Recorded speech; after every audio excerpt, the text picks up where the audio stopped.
Hello, hello et bienvenue sur The Entrepreneur Podcast. Je m'appelle Héloïse et sur le podcast, je t'accompagne à travers mon expérience et des clés concrètes pour t'épanouir pleinement en tant qu'entrepreneur. Ici, on met ton bien-être au centre car tu mérites d'être la main character de ta vie et de ton business.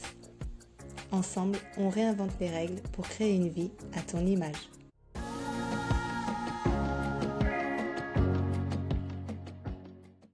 Hello et bienvenue dans un nouvel épisode de The Entrepreneur Podcast. On se retrouve comme tous les samedis pour parler wellness, mindful business et développement personnel. Donc je suis vraiment ravie de te retrouver à nouveau aujourd'hui puisque on va aborder un thème que j'aime énormément, c'est-à-dire que on va parler un petit peu du fameux mid-year check-in. Parce que oui, nous sommes déjà à mi-chemin de l'année 2025, c'est passé vraiment hyper vite. Donc je ne sais pas comment ça se passe pour toi, n'hésite pas à me laisser un petit commentaire pour m'expliquer comment s'est passé ton début d'année. Est-ce que tu as l'impression d'être sur la bonne voie ou plutôt que tes objectifs de janvier te semblent peut-être lointains? Voilà, je vais faire ma curieuse, donc n'hésite pas à me laisser ton commentaire. En tout cas, c'est vraiment pas pour te juger que je te demande ça, c'est vraiment parce que j'ai envie de pouvoir te soutenir et aussi de t'amener à faire ce check-in, cette pause stratégique pour reprendre ton souffle en quelque sorte et réévaluer tes objectifs avec une nouvelle perspective. Parce que je pense en fait que c'est hyper important de s'autoriser à, à modifier les choses lorsque on sent qu'elles ne sont plus alignées pour retrouver de la clarté, pour se réaligner à notre boussole interne et s'assurer, là en l'occurrence, que la deuxième moitié de l'année soit un succès sur tous les plans, qu'on se sente bien, qu'on ait envie de continuer, qu'on reste motivé. Donc si tu as envie de transformer cette fin d'année en une période de croissance mindful, slow et alignée, tu es au bon endroit. N'hésite pas à préparer un carnet, une petite boisson, peut-être un thé, une tisane ou un café si tu as besoin d'un coup de boost. Et ouvre grand tes oreilles parce qu'on va think outside the box pour te donner des outils que tu n'entends pas partout. Alors tout d'abord, pourquoi est-ce que j'ai envie de t'amener à faire ce bilan de mi-année? C'est tout simplement parce que, comme je le disais, on pose nos intentions souvent en début d'année et on se sent pleine d'énergie et puis voilà, les choses avancent. Life is lifing sometimes. Le business, les imprévus, tout s'en mêle, tout peut bouger. Bon, c'est sûr qu'en 6 mois, il peut se passer des tonnes de choses. Et on se retrouve en juin-juillet avec l'impression d'avoir un peu perdu le fil. Donc, comme je te disais, c'est un petit peu ton permission slip à changer ce qui ne te correspond plus pour vraiment embrasser le changement et intégrer aussi ce renouvellement à ta stratégie. Je ne veux pas non plus que ce soit une tâche de plus pour toi, je veux vraiment que tu vois ça comme une stratégie consciente et vraiment d'accompagnement, de compassion pour toi-même pour te rediriger vers ce qui est bon pour toi. Et effectivement, le mois de juin, c'est une période qui est puissante puisque c'est entre deux cycles, on arrive au solstice d'été, c'est la fin aussi d'un trimestre. Donc il y a beaucoup d'énergie de feu, de mise en action, on a aussi l'esprit beaucoup plus clair, l'énergie yang est en train de monter. Donc c'est vraiment le moment idéal, on va dire, pour faire ce mid-year checking. Ça tombe au bon moment. Et je pense que c'est intéressant en fait de s'autoriser à faire tous ces changements, tout simplement parce que la plupart des modèles de planification aussi sont linéaires. On va d'un point A à un point B, on suit un chemin tout tracé, mais dans la vie et surtout dans l'entrepreneuriat, il n'y a rien de linéaire. Il y a des imprévus, il y a des opportunités inattendues, il y a des moments où tout va bien et puis il y a des moments où ça ralentit. Alors, véritablement, je pense que s'accrocher à un plan rigide, c'est se condamner à la frustration. parce que tu fonces tête baissée vers quelque chose qui peut-être ne correspond plus ni à tes attentes, ni à ton emploi du temps, ni à ton énergie. Parce que sans s'en rendre compte, eh bien, comme on disait, voilà, avec tout ce qui peut se passer en 6 mois, on peut s'éloigner progressivement de nos intentions initiales. Ça peut être une petite décision par-ci, une urgence par-là, et voilà, tu te retrouves finalement à ne plus avoir le temps de faire ce que tu veux, à peut-être travailler sur des projets qui ne sont plus alignés avec ce que tu recherches et ce que tu ressens. Euh, et donc voilà, ce checking, il est là pour te permettre d'éviter de partir à la dérive et de détecter les signaux faibles, entre guillemets, pour te remettre sur la bonne trajectoire avant qu'il ne soit trop tard. Et puis, tu n'es pas la même personne non plus en juillet qu'au mois de janvier. Entre-temps, tu as appris, tu as évolué, tu as forcément traversé des challenges. Et j'imagine qu'avec tout ça, tes priorités et tes envies, elles ont très certainement changé. Donc forcément, un objectif que tu as posé il y a 6 mois, il peut très bien ne plus résonner avec la femme que tu es devenue depuis. Donc, ce bilan, il va être comme un acte d'amour envers toi-même, une reconnaissance de ton évolution et aussi, comme je te disais, la permission de réaligner tes objectifs avec la version la plus authentique de toi-même aujourd'hui. Hello, hello, c'est moi qui m'interromps, tout simplement pour te dire que si tu trouves de la clarté et de l'inspiration dans cet épisode et que tu as soif d'outils concrets pour mettre tout ça en place et construire un business qui te ressemble vraiment sans sacrifier ta vie de rêve, alors The Entrepreneur Studio est fait pour toi. C'est la ressource ultime pour t'aider à naviguer la seconde moitié de l'année avec confiance et puissance.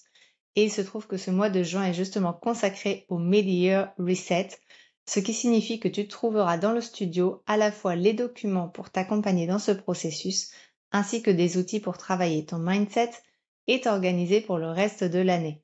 Le lien pour nous rejoindre est dans la description et je te rappelle que les 7 premiers jours sont gratuits. On se retrouve donc pour la suite de cet épisode où j'ai envie de te partager mes 5 hacks de CEO pour te permettre de te réaligner pour 2025. Mon objectif est vraiment que tu retrouves clarté et momentum pour pouvoir rester dans les rails, discipliné et motivé. Donc mon premier hack, c'est de te poser pour vraiment être sûr que tu es toujours aligné à tes objectifs. Parce que parfois, on s'accroche à certains d'entre eux que l'on a fixés en début d'année, même s'ils ne nous parlent plus. Ce qu'il faut vraiment que tu comprennes, c'est que tes objectifs doivent te servir et pas l'inverse. Si un objectif te pèse, te stresse ou ne résonne plus, c'est qu'il a fait son temps. La clé, ce n'est pas la persévérance aveugle, mais la persévérance alignée. Donc, prends chacun de tes objectifs du début d'année et pose-toi quelques questions. Par exemple, est-ce que cet objectif me remplit d'énergie quand j'y pense? Est-ce qu'il contribue à la vie que je veux vraiment vivre? Est-ce que je suis prête à continuer à investir du temps et de l'énergie dedans? Et si la réponse à ces questions est non, ou alors si c'est bof, shift what needs to. Soit tu l'ajustes pour qu'il te parle à nouveau, soit tu le laisses aller avec gratitude pour la leçon apprise et tu le remplaces par quelque chose qui te fait vibrer maintenant. Je t'invite vraiment à choisir maximum 3 objectifs clés pour le deuxième semestre, pas plus, parce que plus c'est simple, plus tu as de la clarté d'esprit et plus c'est puissant pour toi énergétiquement d'aller vers ces objectifs. Ça t'évitera de t'éparpiller et ça te permettra de rester concentré et d'avancer plus facilement. Mon deuxième hack que je t'invite à faire, c'est de travailler en flux avec ton cycle menstruel. Si tu me connais, tu sais que le cycle thinking, c'est vraiment un de mes piliers pour booster la productivité parce que dans les formats de travail en entreprise, on nous force souvent à être constante, à ignorer nos rythmes biologiques. Or, ton cycle menstruel, c'est un super pouvoir. Le cycle thinking, ce n'est pas une tendance passagère, c'est la voie pour créer une harmonie entre ton business et ta vie personnelle, tout en maximisant ta productivité naturelle sans t'épuiser. C'est reconnaître que tu as une puissance en toi qui est cyclique et qui n'est pas linéaire. Je t'invite d'ailleurs à aller réécouter l'un de mes épisodes que je te mettrai en description de celui-ci, que j'avais dédié au cycle thinking. Ça te permettra d'avoir déjà quelques bases pour la suite et pour essayer d'en apprendre un petit peu plus sur le sujet. D'ailleurs, si tu fais ton checking autour de la phase prémenstruelle ou menstruelle, c'est parfait, ne change rien parce que ces phases-là sont idéales pour tout ce qui est tri, recentrage et intuition. Donc je t'invite pendant plusieurs cycles, au minimum 3, à noter tes niveaux d'énergie, de créativité, de sociabilité chaque jour par rapport à ton cycle. Et tu verras que ça te permettra d'avoir une vue d'ensemble qui t'aidera à planifier de manière plus consciente tes tâches clés en fonction de tes phases.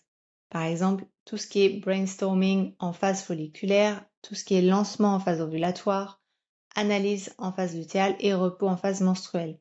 Ce sont des petites clés que je te donne ici qui vont être game changer pour toi, mais je t'invite vraiment à retourner écouter l'épisode sur le cycle thinking que je te mettrai dans la description. Un hack aussi que j'aime énormément, c'est de débloquer tes résistances avec l'EFT. L'EFT, c'est ce qu'on appelle en anglais Emotional Freedom Technique ou tapping. C'est quelque chose qui est extrêmement intéressant, je trouve, au niveau mindset et énergétique, parce que souvent, quand on travaille sur une stratégie externe sans adresser les blocages internes, tout ce qui est peur de l'échec, syndrome de l'imposteur, eh bien, ça peut nous amener à nous auto-saboter. Ça peut être des choses du style je dois encore acheter une formation avant de me lancer, je vais attendre d'avoir plus de temps, mais qu'est-ce que j'ai de plus que les autres pour chercher à faire ma place? Des petites choses comme ça au niveau de notre esprit, des pensées qui vont chercher vraiment à nous auto-humilier et nous empêcher d'avancer. Le sabotage, il peut aussi venir de notre environnement, par exemple l'énergie des gens avec qui on traîne, l'absence de limites claires aussi pour te consacrer à ce qui compte véritablement pour toi. Et donc tout ça, toutes ces limites, elles ne sont pas forcément toujours des contraintes de temps ou de compétences, mais elles sont souvent dues à des croyances limitantes et à des énergies stagnantes qui te freinent. Et l'EFT, c'est un moyen simple et rapide de libérer ces blocages au niveau énergétique et subconscient. Pratiquer l'EFT, c'est vraiment très simple. Tu définis tout d'abord ton blocage, du type je n'ai pas le temps, je ne suis pas assez bien, j'ai peur de réussir ou j'ai peur d'échouer. Et je t'invite vraiment à aller chercher sur YouTube des tutos. Tu verras qu'il y en a des tonnes pour apprendre les points de tapping et les phrases types. Et en 5 minutes, ça va te permettre de relâcher une croyance tenace et de reprogrammer ton subconscient pour vraiment t'en libérer. Un autre hack que j'ai envie de te partager, c'est de faire des petits pas audacieux régulièrement. On a tendance, une fois qu'on se trouve confortable dans certaines zones, à stagner dans l'inertie par peur du changement ou de l'inconnu, même si on veut des résultats différents. Et malheureusement, ce n'est pas en faisant toujours les mêmes choses que tu auras des résultats différents, n'est-ce pas? On le sait toutes les deux, c'est vraiment au-delà de notre zone de confort que on va croître, que l'on va s'expandre, se développer. Mais sortir de cette zone de confort, ça ne veut pas forcément dire faire un saut dans le vide et faire à chaque fois des grands gestes, des grands actes qui te poussent tellement loin que ton système nerveux n'arrive pas à le gérer. Ça peut, au contraire, tout simplement commencer par faire des petits pas audacieux de manière intentionnelle, chaque jour ou de manière régulière en tout cas, pour t'aider un petit peu à t'habituer à sortir de cette zone de confort et à faire des choses qui te poussent un petit peu dans tes retranchements. Alors je t'invite à identifier une action, même une petite action qui te sort de ta routine habituelle ou qui te fait un peu peur, que ce soit par exemple faire un live impromptu, contacter quelqu'un que tu admires ou fixer un prix plus élevé pour ton offre et à t'engager à faire ce petit pas cette semaine. Et tu verras que l'énergie du mouvement va créer de nouvelles opportunités. Yep, we are going there, bestie. Parce que c'est vraiment ce que je veux pour toi, c'est que tu apprennes à sortir gentiment, de manière régulière de ta zone de confort pour t'expandre et être la main character de ton business. Enfin, un de mes derniers hacks, c'est de garder tes limites comme bouclier d'énergie. Vraiment de curate ton cercle intime. Parce que je ne veux pas que tu te laisses envahir par les sollicitations externes et que tu perdes ton énergie et ton focus. Tes limites ne sont pas des murs, mais des filtres énergétiques. Elles vont vraiment protéger ton espace sacré pour que tu puisses rester sur la bonne voie, que tu restes motivé et que tu profites du processus d'atteinte de tes objectifs. Donc fais l'inventaire autour de toi en te demandant qui des personnes, des groupes, peut-être des réseaux que tu suis, qui soutient ton énergie et te motive et qui ou quoi te draine parce que ça peut être aussi peut-être des demandes ou des projets avec lesquels tu ne te sens pas aligné mais pour lesquels on te sollicite qui sont là et qui te drainent énergétiquement. Donc essaye d'identifier ça si tu peux et pose 3 limites claires cette semaine pour protéger ton temps, ton énergie et les personnes qui t'entourent. Ça peut être par exemple ne pas lire tes emails après 18 heures, dire non à une sollicitation qui n'est pas alignée ou bien limiter ton temps sur les réseaux sociaux. Des petites choses comme ça vont vraiment faire la différence, crois-moi. Et c'est ce qui va te permettre de rester dans ton énergie, de rester focus et aussi de te sentir bien parce que on s'en rend pas forcément compte, mais des petites choses comme ça qui nous atteignent, qui restent dans notre esprit, des personnes qui nous sollicitent alors qu'on n'en a pas envie, eh bien, ça nous draine énormément d'énergie. Ok, so maintenant, tu as des clés puissantes que je viens de te donner et j'ai envie de t'aider à passer à l'action pour cette seconde moitié d'année. Donc, ce que je vais te proposer de faire, c'est tout d'abord de bloquer un créneau d'1 heure dans ton agenda pour faire ce mid-year check-in et de revoir tes objectifs de janvier, de faire un audit aussi d'alignement pour voir ce qui t'a apporté de la joie, de l'énergie versus ce qui t'a drainé. Identifie un ou deux des hacks qu'on a vus dans cet épisode qui résonnent le plus avec toi pour les mettre en place pour les 3 prochains mois. Et pose 3 intentions claires pour le 3e trimestre, c'est-à-dire de juillet à septembre. Tu peux décider de mettre, je sais pas, par exemple, une intention pour ton business, une intention pour ton bien-être et une intention personnelle, ou bien une pour ta famille, une pour ton self-care. Bref, tu choisis ce que tu veux et si tu te sens à l'aise, n'hésite pas à venir me dire sur Insta quels sont tes 3 objectifs réalignés pour la suite de l'année. Je serais vraiment curieuse et j'ai vraiment envie de te soutenir régulièrement. Une fois que tu as fait cette réunion de checking, de mid-year checking, eh bien, choisis un seul micro-pas de l'un des hacks qui te parle le plus, que ce soit par exemple de faire de l'EFT, de sortir de ta zone de confort, je sais pas, en écrivant un email peut-être, ou en contactant une personne, ou en régulant ton système nerveux avec des respirations profondes. Bref, tu choisis un micro-pas et tu t'engages à le faire pendant, je sais pas, 7 jours, 15 jours, 21 jours, comme tu veux. Ce qui compte, c'est d'être constante. Parce que même à petite échelle, c'est ce qui va créer une dynamique puissante. Et enfin, 3e action, qui est optionnelle mais qui peut être hyper intéressante, c'est de trouver une autre entrepreneur avec qui tu partages une vision similaire et de fixer un rendez-vous de 15-20 minutes peut-être une fois par mois pour faire le point sur tes objectifs, sur tes apprentissages et pour vous soutenir l'une l'autre. Ça peut être une ou plusieurs personnes, comme tu le veux, mais vraiment c'est une façon de rester motivé et de ne pas te sentir seul dans ce cheminement. Et voilà, tu as maintenant toutes les cartes en main pour transformer cette mi-année en un véritable tremplin pour la suite. J'espère vraiment que ces hacks et ces conseils vont te permettre de vivre cette deuxième moitié d'année avec sérénité. Et rappelle-toi que la réussite, ce n'est pas être épuisé, mais c'est être aligné, c'est être en joie et c'est avoir de l'impact grâce à ce que tu crées. Et c'est en prenant le temps de réévaluer, de t'ajuster et de t'honorer que tu atteindras des sommets que tu n'imaginais même pas.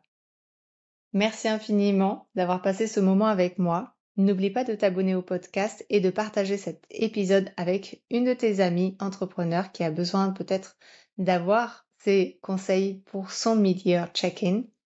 Et n'hésite pas non plus à checker The Entrepreneur Studio pour devenir la main character de ta vie et de ton business. On se retrouve très vite pour un prochain épisode. D'ici là, prends soin de toi.